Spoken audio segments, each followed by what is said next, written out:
যুব সমাজ লড়াই করেছো, সেদিন রাস্তায় নেমে বলেছিলা দে দে মরে দে, একটুখানি বেকার ভাতা দে।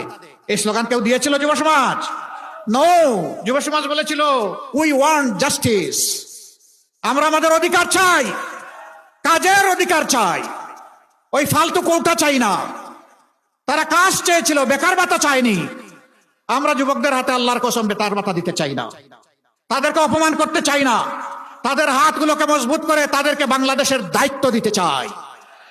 এই দেশ তারা গড়ে দেবে, তারা বসবে বাংলাদেশ নামে উড়োজাহাজের ককপিটে, আমরা বসবো ইনশাল্লাহ প্যাসেঞ্জারের সিটে।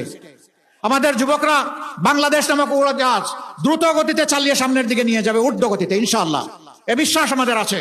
লড়াই করে আমাদের হাদি জীবন দিয়েছে, লড়াই করে আবু সাইদ জীবন দিয়েছে, আধিপত্যবাদের বিরুদ্ধে প্রতিবাদ করে আবরার ফায়াদ শহীদ হয়েছে। এই দেশের যুবকেরা দমে যাবে না ইনশাআল্লাহ। আমি বলেছিলাম আমি জামাত ইসলামের বিজয় চাই না। আপনারা বলবেন আশ্চর্য, তাইলে এই দল আপনি করেন কেন, এই দলের আমির আপনি হয়েছেন কেন যদি এটার বিজয় না চান? আমি আসলেই জামাতে ইসলামের বিজয় চাই না, আমি 18 কোটি মানুষের বিজয় চাই।